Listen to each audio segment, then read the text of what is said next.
एक किसान बहुत परेशान था। उसे अपने खेतों को सींचने के लिए पानी की जरूरत थी, इसलिए वह कई दिनों से अपनी जमीन के आसपास किसी कुएं की तलाश कर रहा था। इसी तलाश में वह घूम ही रहा था। अचानक उसे एक कुआं दिखा। यह कुआं उसके खेतों से बहुत नजदीक था, इसलिए किसान बहुत खुश हुआ। उसने सोचा कि अब उसकी परेशानी खत्म हो गई है।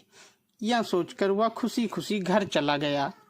अगले दिन वह पानी लेने कुएं पर पहुंचा। जैसे ही उसने कुएं के नजदीक रखी बाल्टी कुएं में डाली, वहां एक आदमी आ ढमका।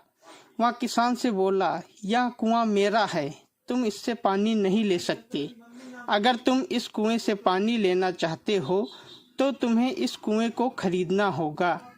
ये बात सुनकर किसान कुछ देर रुका और फिर मन ही मन सोचने लगा, अगर मैं इस कुएं को खरीद लूं तो मुझे कभी पानी की कमी नहीं होगी और ना ही मुझे पानी के लिए इधर उधर भटकना पड़ेगा।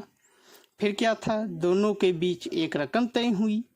किसान के पास उतने पैसे तो थे नहीं, लेकिन वह यह मौका छोड़ना नहीं चाहता था। इसलिए किसान ने उस आदमी को अगले दिन वह रकम देने का वादा किया और घर की ओर चल दिया। किसान के लिए कुआं खरीदने का यह अच्छा मौका था, इसलिए वह इस काम में जरा भी देर नहीं करना चाहता था। घर पहुंचते ही उसने अपने करीबियों और दोस्तों से इस बारे में बात की और कुएं के लिए तय हुई रकम का इंतजाम करने में जुट गया। थोड़ी भागदौड़ और कोशिश के बाद आखिरकार उसने वह रकम जमा कर ली। अब वह पूरी तरह से निश्चित हो चुका था कि उसे कुआं खरीदने से कोई नहीं रोक सकता। जमा हुए पैसों को लेकर वह फिर घर चल दिया। उसे बड़ी बेसब्री से इंतजार था कि कब रात खत्म होगी और वह कुआं खरीदने जाएगा। इसी सोच में वह पूरी रात सो नहीं सका। अगले दिन होते ही वह कुआं खरीदने निकल पड़ा। उस आदमी के घर पहुंच किसान ने उसके हाथ पर पैसे रखे और कुएं को खरीद लिया। अब तो कुआं किसान का हो गया था, तो फिर उसने निकालने में देर नहीं की। जैसे ही किसान ने कुएं से पानी निकालने के लिए बाल्टी उठाई, उस आदमी ने फिर बोला, ठहरो, तुम इस कुएं से पानी नहीं निकाल सकते हो। मैंने तुम्हें कुआं बेचा है, कुएं का पानी अभी भी मेरा है। किसान मायूस हो गया और न्याय के लिए राजा के दरबार में शिकायत करने पहुंच गया। मालूम है उस राजा का नाम क्या था? राजा अकबर। राजा अकबर ने उस किसान की पूरी कहानी सुनी और फिर उस आदमी को दरबार में बुलाया जिसने वह कुआं बेचा था। राजा का फरमान सुनते ही वह आदमी भागा भागा दरबार में हाजिर हो गया। राजा ने उससे पूछा, जब तुमने इस किसान को अपना कुआं बेच दिया तो फिर इसे पानी क्यों नहीं लेने दे रहे हो?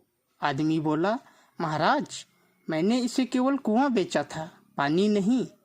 ये बात सुनकर राजा भी सोच में पड़ गए। उन्होंने कहा कि बात तो यहाँ फतेह की कर रहा है, कुआं बेचा है, पानी तो नहीं। काफी देर सोचने के बाद जब इस समस्या को सुलझाने में वह नाकाम हो गए तो उन्होंने बीरबल को बुलाया। बीरबल बहुत ही बुद्धिमान था, इसलिए राजा अकबर किसी भी मामले पर फैसला लेने से पहले उसकी राय जरूर लेते थे।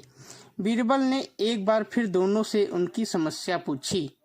पूरी बात जानने के बाद बीरबल ने उस आदमी से कहा, ठीक है, तुमने कुआं बेचा, पानी नहीं, फिर तुम्हारा पानी किसान के कुएं में क्या कर रहा है? कुआं तुम्हारा नहीं है, फौरन अपने पानी को कुएं से बाहर निकालो। बीरबल का इतना कहते ही उस आदमी को समझ आ गया कि अब उसकी चालाकी किसी काम नहीं आने वाली। उसने राजा से फौरन माफी मांगी और माना कि कुएं के साथ उसके पानी पर भी किसान का पूरा अधिकार है।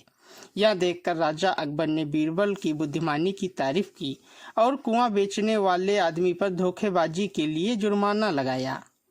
दोस्तों, अगर आपको ये वीडियो अच्छी लगी है तो हमारे चैनल को सब्सक्राइब करें, वीडियो को लाइक करें, शेयर करें।